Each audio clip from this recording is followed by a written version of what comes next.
And thank you, ladies and gentlemen, for joining us once again across the Louisiana plain, where we are elevating the cause of constitutional conservatism in Louisiana, elevating the cause of constitutional conservative citizens across the state, and rapidly now draining the Louisiana swamp. My name is Chris. And I'm Danielle, and this is the State of Freedom, brought to you by freedom-loving Louisiana First Patriots. Hello, State of Freedom warriors. Thank you for inviting us to be part of your day. We are so grateful for you. You're the best listening family anyone could possibly hope for, and we are only here because of your encouragement, your prayers, and your financial support. If you are looking for a way to support us, to advertise with us, or to send us feedback, please visit our website at freedomstate.us. We'd really appreciate it if you'd also help us get the word out and spread the reach of the State of Freedom. Please like the show on whatever platform you listen to us, subscribe to it, and share it. You can share short clips instead of the full episodes from our YouTube and Rumble channels, and links to those are always in the show notes and over on freedomstate.us. We are so honored to be affiliate partners for General Michael Flynn's movie, Flynn, Deliver the Truth, Whatever the Cost. The DVD can be purchased from several popular retailers, and he's on tour screening and promoting the film. If you'd like to support General Flynn and the State of Freedom, visit freedomstate.us to get your copy of the DVD, to buy Flynn movie merchandise, or purchase tickets to a live screening. Our affiliate link is also in the show notes. Today, we're picking back up on the discussion around the looming WHO pandemic treaty with another warrior for truth. Dr. Meryl Nass is a board-certified internist and biological warfare epidemiologist with expertise in anthrax. She's testified to Congress on bioterrorism and vaccine issues, and she has been at the forefront of the fight for truth in medicine surrounding COVID. Before we introduce you to Dr. Nass, let me read the scripture of the day. It's Psalm chapter 27, verses 1 through 4. And it says, "The Lord is my revelation light and the source of my salvation. I fear no one. I never turn back and run, for you, Lord, surround and protect me. When evil ones come to destroy me, they will be the ones who turn back. My heart will not fear, even if an army rises to attack. I will not be shaken, even if war is imminent. Here's the one thing I crave from the Lord, the one thing I seek above all else. I want the privilege of living with him every moment in his house, finding the sweet loveliness of his face, filled with awe, delighting in his glory and grace. I want to live my life so close to him that he takes pleasure in my every prayer." So let's remember today that we serve the King of Kings and the Lord of Lords, the self-existent one, the creator of heaven and earth. We have nothing and no one to fear. And instead of meditating on what could go wrong, that's an option. We could dwell on the naysayers and the critics, but instead, why don't we focus on the goodness, the majesty, the unmatched grace of the Lord? In him, we have nothing to fear. He's our rescuer, our redeemer, and our reward. So today, take a deep breath, close your eyes, and take pleasure in the Lord, and absolutely refuse fear. How powerful, Danielle. And I believe that may be a psalm of David, if I'm not mistaken. And David, as we know, did not have just a theoretical appreciation for God's protection and for the fearlessness that comes with existing in God's grace. He actually lived it and was vindicated by God despite his own personal setbacks and personal failings. God was always faithful to him, and he ultimately was victorious. So it's such a powerful reminder to exist there, to remain positive, and to always move forward under the banner of God. As you mentioned a moment ago, I just read about Dr. Nass and have been reading about our guest today. And as I told her pre-show, before we even came on, she's already become a hero of mine. Yeah. And that's pretty rare. But as you said, she is an expert in bioweapons as they relate to vaccines, longtime physician, board-certified internist. And it is such a pleasure to have you with us today, Dr. Nass. I'd like to start, if you don't mind, by I'm sure most people know about you. You are pretty much nationally and internationally known at this point. But for the benefit of our listeners here today, could you share a little bit about your background and specifically how your background prepares you to recognize COVID for what it was, which was far from what it was projected to be? I am 73 years old, but when I was about 37, I was in a meeting. I walked into a meeting the wrong day, and students were investigating research at the University of Massachusetts, which was sponsored by the Defense Department into anthrax and anthrax vaccines.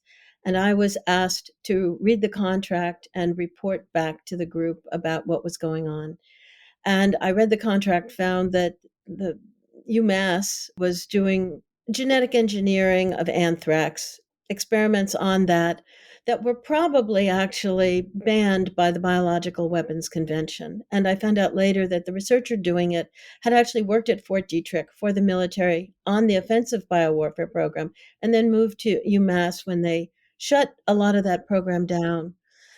So I became very interested in what was going on with anthrax and what was going on with biological defense and biological warfare, and started researching it. And this was in the late 80s. And in a way, it was the right time because the Gulf War was about to start. So I became an anthrax expert right before the Gulf War. So a lot of people, came to me for information about both what was going on with these hidden bioweapons in Iraq, or maybe no hidden bioweapons in Iraq, although they had previously had them. Yeah. Some of them they had actually bought from the United States. That is often generally not known. But the American Type Culture Collection in Manassas, Virginia, had sold biological agents that could be used as weapons to Iraq, and the Commerce Department had approved those sales. I also studied the anthrax vaccine and found it was very, very dangerous, and helped to work with a group of military people, families, and officers to fight the mandates that were imposed starting in 1998, where hundreds of thousands of soldiers had to receive anthrax vaccine in the military. And it had never been shown to actually prevent inhalation anthrax, and it was very, very dangerous. And the lots that were used then had been expired and redated and expired again and redated. They had mold and bacteria growing in them. It was a big mess. So I was involved with that, and I was asked to speak at vaccine conferences. And until that time, I thought vaccines were perfectly safe, as safe as anything else.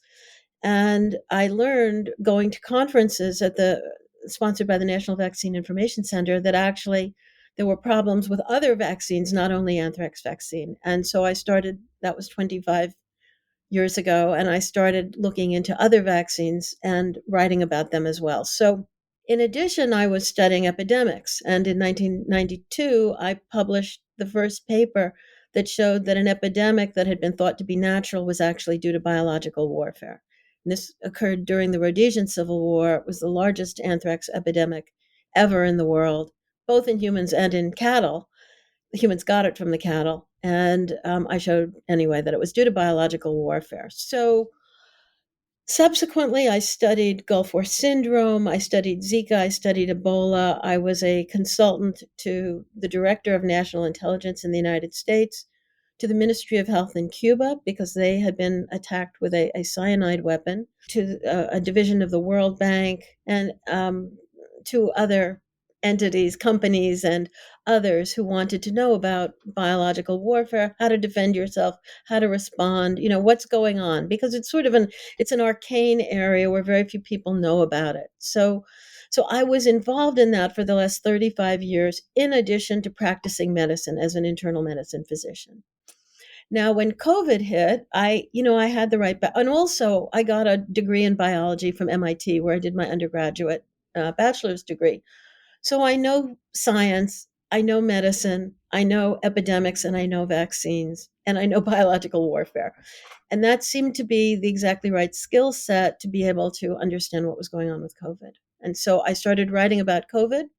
At first, I took it very, very serious. I still take it seriously, but I took the threat to our health very seriously, told people to leave your shoes at the door, wash your vegetables, et cetera, how to make a N95 mask out of a vacuum cleaner, filter, et cetera, how to wear them. Wow. But I soon came to realize by March of 2020 that the US government was advising people incorrectly, was not taking the threat seriously, wasn't doing any of the proper things, didn't have proper tests. And I concluded that if this was really the worst epidemic we'd seen in 100 years, this couldn't all be by mistake.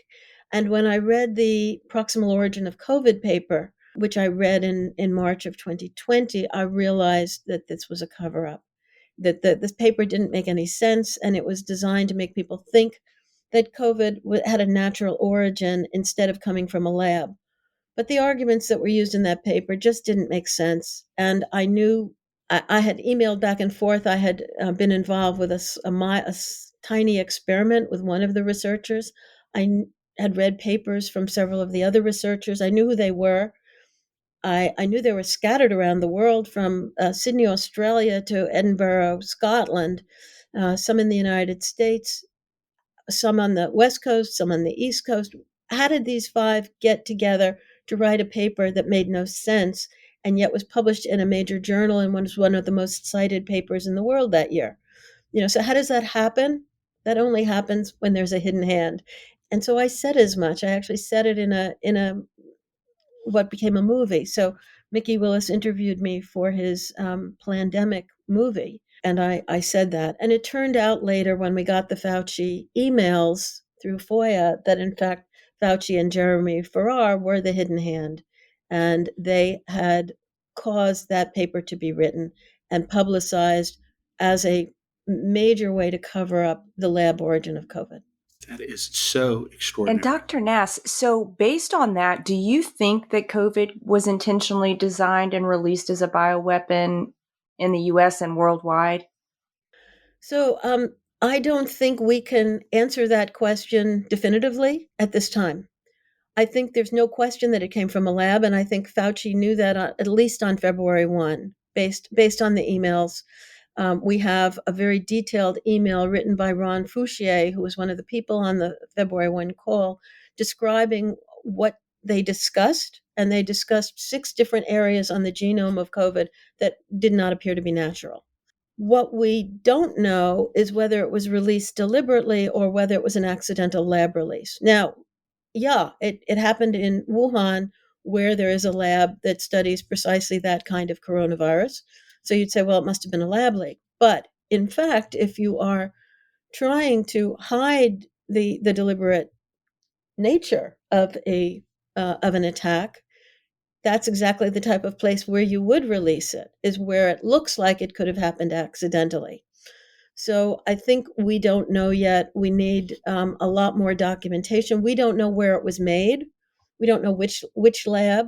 There were probably, because there were so many parts of the genome, more than 6, probably at least a dozen that had been deliberately placed into the genome to make it toxic in various ways. I think there may have been multiple labs that designed different features that were in COVID and in the vaccine, and then they were put together somewhere else, perhaps. That would be my guess. And I think it could well have been a deliberate release. I think that what suggests deliberate release is the lockstep nature of the many countries and their response. So by January and February, the United States government was actually trying to impede the development and sharing of tests that would identify it. And so my only way to explain that is that they wanted the disease to spread widely before it could be detected, right? If it was only in Washington state, if it was only in the Seattle area and you could test everybody and find out who had it and who didn't, you could quarantine them and lock it down in one place. But that is not what happened. CDC was refusing to test, unless you had an absolutely, open shut case of COVID based on the clinical symptoms. They wouldn't allow you to take a test, and they wouldn't allow CDC and FDA wouldn't allow anybody else to push out a test to detect it. So that is so curious in and of itself. And Dr. Nass, so based on what you're saying, we can certainly conclude that Dr. Fauci, well, to put it euphemistically, was something less than truthful about whether or not the origin of COVID was what came from a lab or not. He very likely knew that that was not the case early on. Whether it was a deliberate effort to release this, as you said, we don't know 100%. But either way, it certainly seems suspicious to us. Now, I want to ask you about this. You, regardless of how COVID came about, you appropriately said that early on you took it very seriously, and you actually had a treatment protocol that you were applying to patients that involved ivermectin, that involved the early use of hydroxychloroquine. And tell us a little bit about the treatment protocol that you came up with and whether you found that to be effective. Yeah, so I didn't come up with it. Actually, believe it or not, the Chinese told us about it in February or very early Wow. March of 2020. And Didier Raoult, who is a very famous infectious disease doctor in Marseille, France, also was using it and was telling people about it at the same time. And since this was the only thing that people, and vitamin D, of course, and aspirin for the blood clots, which we started to understand, after a couple of months. So I simply followed what they were doing because they had good data. And the Chinese had done a lot of clinical trials very early on. They'd done about 20 clinical trials using hydroxychloroquine and chloroquine. And so they had good data. Oh, we haven't seen all that data, but that's what they actually, at the beginning of COVID, the Chinese wrote a brochure that was 50 or 60 pages long about all the ways they were finding that were most effective to deal with it. So, what kind of masks and gowns and hospital protocols, as well as medications. So, I downloaded a copy. I made that document available on on my website, and I discussed the information as it was coming out. So that I was trying to sort of do an almost daily blog of what the evidence was and how people could protect themselves. And at the same time, now I was in Maine, so we didn't have much COVID for a while. But when we did, I started treating people with those drugs. My son, however, was a doctor at New York Presbyterian, and that was the first hospital. So there were some cases up in Westchester County, and they were brought down to New York Presbyterian. And my son got COVID early in March of 2020 as a doctor there. And so he got really sick for a few days. And I insisted that he take the hydroxychloroquine and possibly a macrolide drug, Zithromax or azithromycin. And he didn't want to. And that was very curious because how did he know? How did the message already get to doctors by early March that there was something non kosher, there was something not okay about using the chloroquine drugs for COVID? So I'm not sure where he got that information, but it had already permeated the medical space.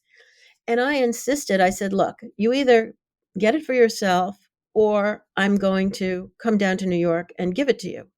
And so he did. Yeah, He was a afraid. good mom. That's right. Yeah, I mean, it was like, I'm old. You're going to die. I better. So he got it. He took it. And 3 days later, he was 100% better, and he never had any consequences from that infection. So he's been healthy, and so that was only one person. It's not a really reliable example, but it was impressive because he had shaking chills. He was afraid he might die. He had already called the ambulance company to find out which hospital he would be going to if he needed an ambulance. So he was taking it very seriously. And then 3 days later, it was all gone. And he never spread it to any family members. I told him, you stay in your room, keep the door closed. Your wife can put food out, by the door, and you just open the door quickly and get it. Now open a window. So change the air in the room in March, which he did. He knew I knew something about infectious diseases. So he did what I told him. And anyway, when I started treating patients later, a month or two later, I had the same results. That if people came early and got the medicine, it worked well. Now, we wanted to give it to people prophylactically because both hydroxychloroquine and ivermectin can prevent the disease. They're both unusually, because most drugs are not like this. They leave your body in a few hours. These drugs have a half-life that's a month or more. And so if you build up a good level in the tissues, in your own body tissues of these drugs, in most cases, you will not come down with COVID after an exposure. So I wanted to use it that way. The state of Maine did not allow us to prescribe hydroxychloroquine that way, so I couldn't. But I did prescribe ivermectin like that. So I treated people acutely and I treated them prophylactically. And most people did quite well with that treatment, but a few did not. And I did have, a very few people wind up in the hospital. Yeah.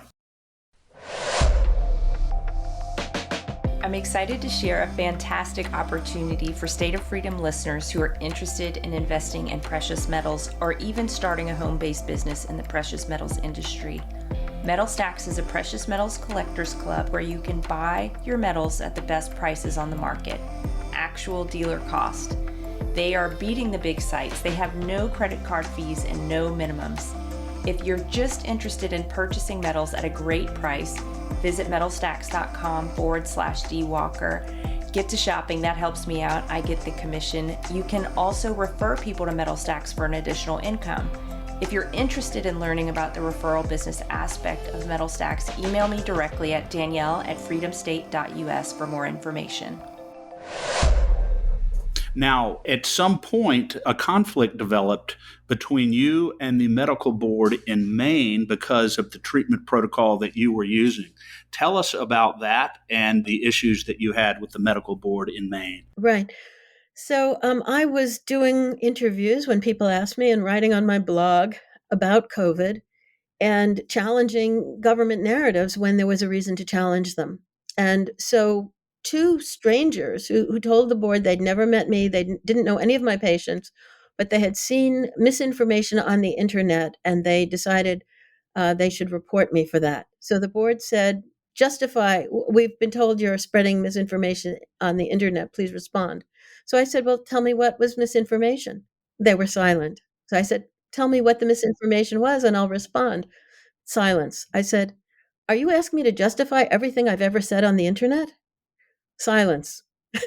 I said, where do you get the authority to investigate my private life? Silence. Eventually they said, well, there's some statute, blah, blah, blah. So we can investigate your private life if we find, you're a threat to the patients of Maine. So there was never any evidence. No patients of mine ever complained. In fact, the 3 patients that the board asked for information on all said that I had done a great job with them. And 2 of them had wound up in the hospital. Another was a pregnant woman who I had treated. And the board was able to find 2 doctors who complained that I had treated a patient with horse paste. In one case, she didn't even know that ivermectin was a licensed human drug.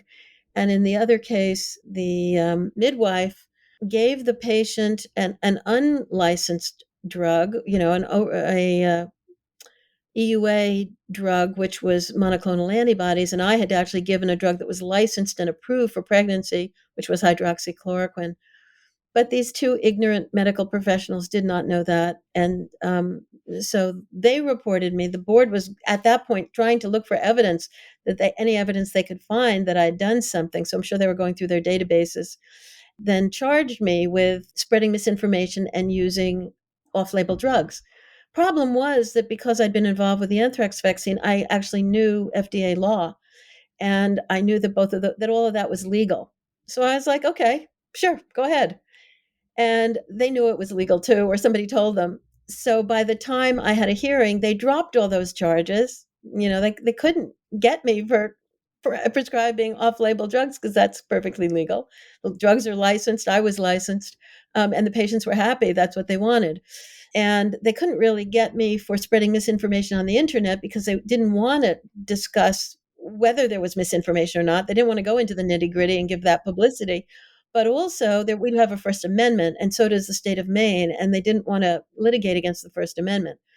So then they made up all these new charges and decided to hold a hearing based on the fact that I hadn't followed the telemedicine rules, which, by the way, had been suspended by the governor, that I had not maintained patient confidentiality because I talked to a patient's husband and son about their condition, even though the patients wanted me to. And, that I hadn't this all sounds stuff. Absolutely ridiculous. Ridiculous. Yeah, it was ridiculous. And so my medical license has been in suspension for 2 years and 3 months. And here I am. So I can't practice medicine. And I've become basically a full time activist over the abuse of medicine during COVID and now the attempted abuse of medicine by the World Health Organization. Wow. Well, Dr. Nass, thank you so much for your work on this. Your exposing of these ridiculous, I mean, complete witch hunts, really. We're seeing the truth be sought after and tried to be silenced in so many spheres right now. It's really remarkable to me that anywhere you look, someone's trying to say the truth. There is a group of people going after them hard, calling them names, citing the words misinformation and disinformation. It's really gotten out of hand and feels a lot like 1984 Big Brother, just, I would say bullying, but it's far worse than that. It's tyrannical. So it's an attempt to trash our civil rights that are guaranteed by the Constitution. So this is an attempt to trash the First Amendment, which we've seen now in this case of Missouri v. Biden. It looks like the Supreme Court is going to kick the First Amendment down into the curb. It's an attempt to get rid of the Fourth Amendment, which is no search and seizure without a warrant, because federal government already has all our medical records through some devious means, and it's planning to ship them off to the WHO. It is so you need cause before you can search people's private records, but privacy is now gone.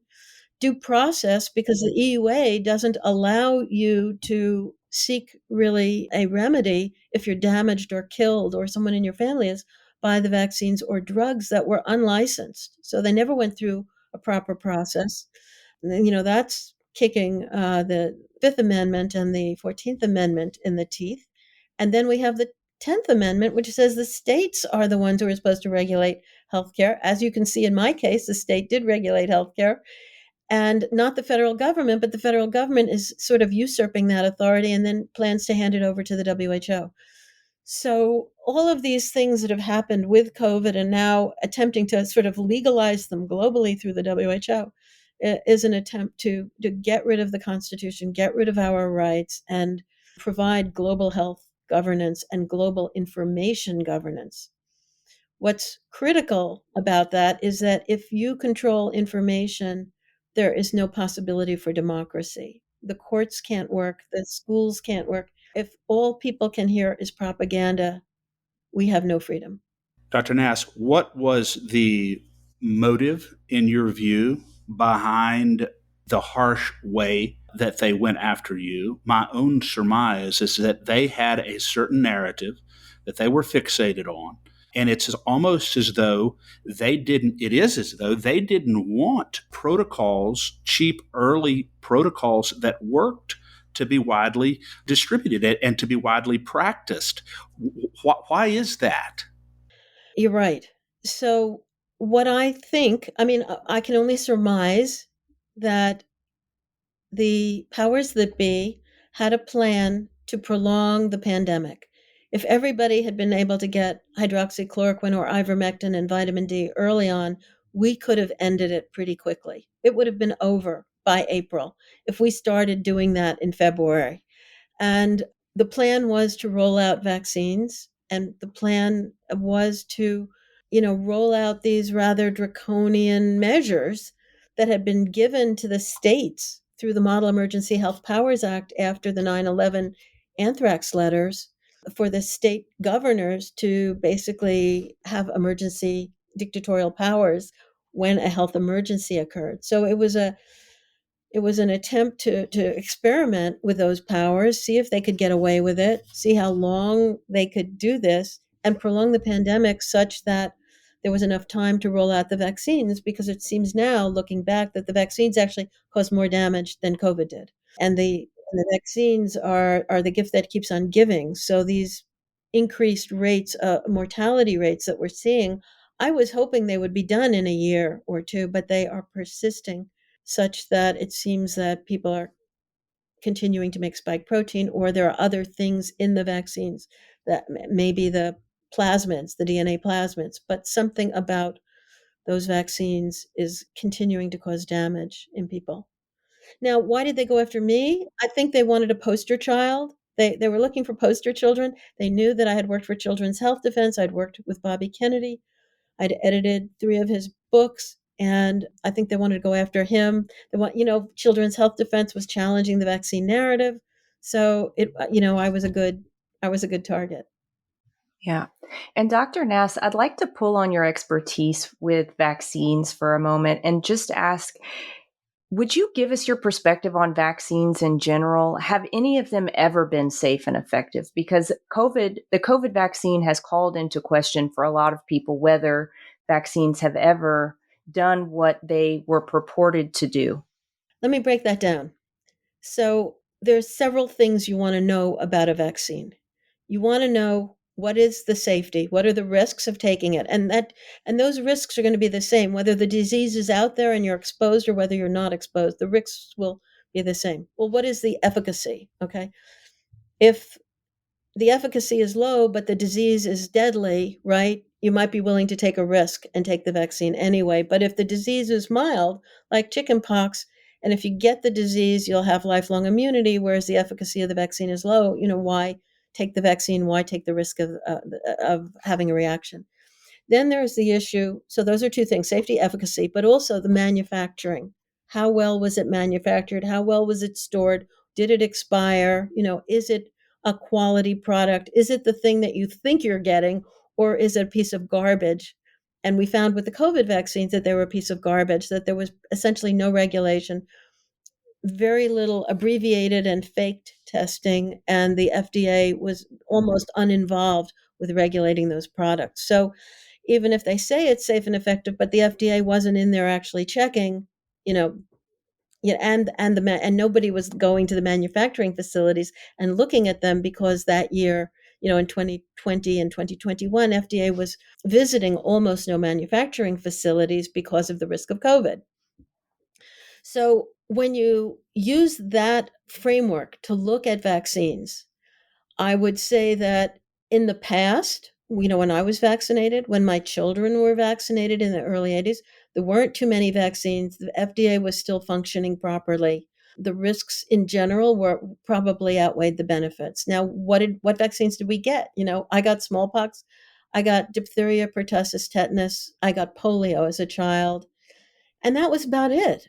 Really, that was it. My children got a few more, but not that many. Whereas now, everything changed. So my children were vaccinated in the early 80s.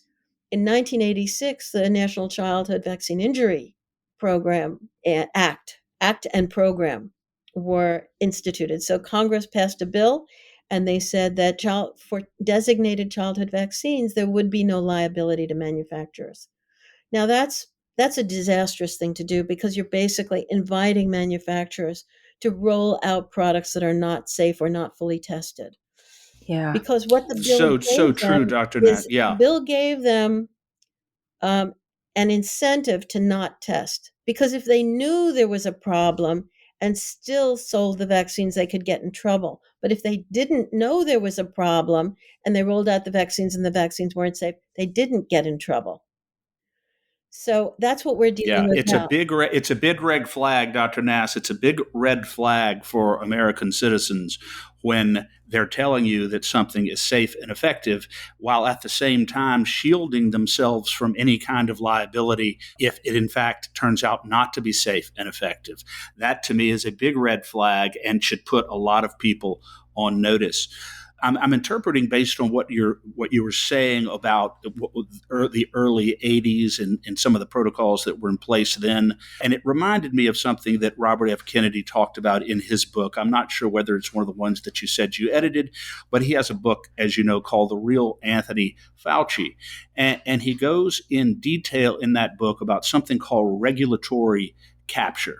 And the question that he asks in the book is, can we realistically expect agencies that are supposed to be regulating and keeping us safe with regard to these drugs and these vaccines, can we expect them to do their job effectively and honorably if they're getting the amount of money that they're getting every year from big pharma who has a fundamental interest in promoting the drugs for profit. Talk to us a little bit about regulatory capture and the role that that plays in whether or not we can really trust anything that Big Pharma says these days.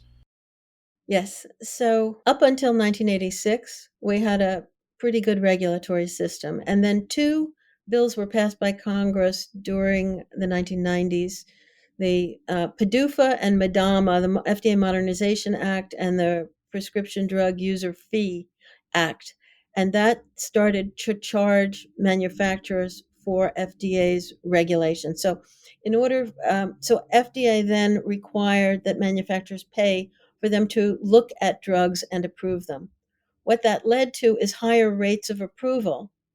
And then four pathways were developed. So that bill was passed on the basis that FDA was taking too long and wasting time. So the patent rights were ticking away. You know, you only have so many years on a patent. And if the FDA took 5 years to approve your drug, you lost 5 years of patent protection. So the plan was rather radical. Instead of it taking 5 years, it was going to take 6 months. And so these four pathways got developed then in the 90s and early 2000s to rapidly review drugs. And FDA would have to make a decision at the end of 6 months or at the end of 10 months, yes or no on a drug or vaccine, whether or not it had had time to actually review all the materials.